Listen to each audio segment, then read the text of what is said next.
Actually आत्मा शरीर नहीं बदलता है, हमारा जो शरीर है वो हर एक मोमेंट पर चेंज होता है।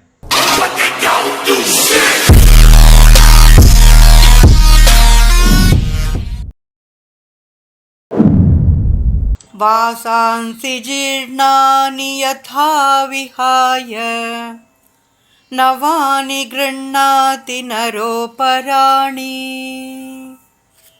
तथा शरीराणि विहाय जीर्णा न्यन्यानि संयाति नवानि देहि। जिस प्रकार मनुष्य अपने वस्त्रों को त्याग कर नए वस्त्र धारण करता है, उसी प्रकार आत्मा अपने पुराने शरीर को त्याग कर नया शरीर धारण करती है। तो श्लोक में क्या कहा जा रहा है कि जिस प्रकार मनुष्य पुराने वस्त्र छोड़कर नए वस्त्र धारण करता है, ठीक उसी प्रकार आत्मा अपना पुराना शरीर छोड़कर नया शरीर धारण करती है। यही वो श्लोक है जिसके कारण आज तक हम सबके माइंड में यह गलतफहमी बैठी हुई है कि आत्मा शरीर बदलता है। इस श्लोक के कारण न जाने आज तक हमने क्या क्या ये इमेजिन कर रखा है कि आत्मा शरीर बदलती है, आत्मा शरीर छोड़कर जाता है, वगैरह वगैरह। यह सिर्फ समझने के लिए एक उदाहरण दिया गया है, इसको एज इट इज नहीं लेना होता है। आत्मा शरीर नहीं बदलता है। जैसा कि मैं अपने पिछले वीडियो में बता चुका हूं कि आत्मा शरीर नहीं बदलता है। अगर आपने वो वीडियो नहीं देखा है तो उसका लिंक मैं डिस्क्रिप्शन में दे दूंगा, आप वहां से देख सकते हो। अगर नहीं देखा है तो आप पहले जाकर उस वीडियो को देखो, अदरवाइज आपको ये वीडियो समझ में ही नहीं आएगा। उस वीडियो का नाम है how to soul change the body, जाइए अभी देखिए। एक्चुअली आत्मा शरीर नहीं बदलता है, हमारा जो शरीर है वो हर एक मोमेंट पर चेंज होता है। जैसा कि हम आत्मा को कॉन्शियसनेस भी बोलते हैं, तो अगर मैं आपको एक एग्जांपल से समझाऊं तो मान लो कि हमारे किसी बॉडी पार्ट में एनेस्थीसिया दिया जाता है। अब एनेस्थीसिया देने के बाद हमें उस पार्ट में ना तो कोई पेन फील होगा और ना ही कोई टच फील होगा, तो क्या कॉन्शियसनेस वहां से चली गई?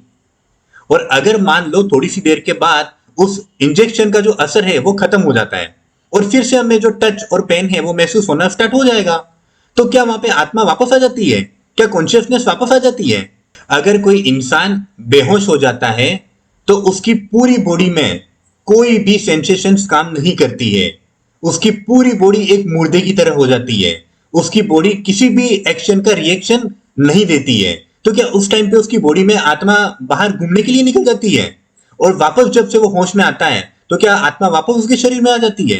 तो इसका मतलब कि जब हमारी बॉडी फंक्शन करती है तो सेंसेस के थ्रू हमें सारी चीजों के एक्सपीरियंसेस होते हैं और हमें चीजें पता चलती हैं। लेकिन जब भी हमारी बॉडी फंक्शन नहीं करती है तो हमें उन चीजों का एक्सपीरियंस नहीं होता है तथा हमें किसी भी चीज का पता नहीं चलता है। इट्स अ बायोलॉजिकल प्रोसेस, इसका आत्मा से कोई लेना देना नहीं है। आत्मा, कॉन्शियसनेस वो तो हर जगह है। तो अब कुछ देर के लिए ऐसा समझ लीजिए कि जो आत्मा है वो स्पेस है। अब इसको एज इट इज मत ले लेना, मैं जस्ट एग्जांपल दे रहा हूं बस समझने के लिए। मान लो कि एक ग्लास है, उसके अंदर स्पेस होगी ऑब्वियसली। अब मान लो कि कल को वो ग्लास टूट जाता है तो उसके अंदर की जो स्पेस है वो कहां जाती है? क्या ग्लास के साथ वो खत्म हो जाती है? क्या गिलास टूट गया तो क्या वो भी मर जाती है? अब मान लो कि एक दूसरा गिलास है जो अभी अभी नया बना है, अब उसके अंदर भी स्पेस होगी, तो क्या पहले जो गिलास टूटा था उसकी स्पेस इसके अंदर आ गई? तो ग्लास में स्पेस है कि स्पेस में ग्लास है? एग्जैक्टली, स्पेस में ग्लास है। तो जैसा कि हम सभी जानते हैं कि हमारी बॉडी के अंदर भी स्पेस होती है, तो कल को अगर हमारी बॉडी मर जाती है या फिर उसको जला दिया जाता है तो स्पेस का क्या होता है? क्या वो स्पेस भी उसके बाद जल जाती है? और कल को अगर कोई नया व्यक्ति जन्म लेता है तो क्या वो स्पेस उसके अंदर आ जाती है? तो एग्जैक्टली हो क्या रहा है? वो स्पेस कहां जा रही है? जो इंसान मर गया था उसकी स्पेस इसके अंदर आ गई, तो क्या बॉडी में स्पेस है या फिर स्पेस में बॉडी है? एग्जैक्टली, स्पेस में बॉडी है।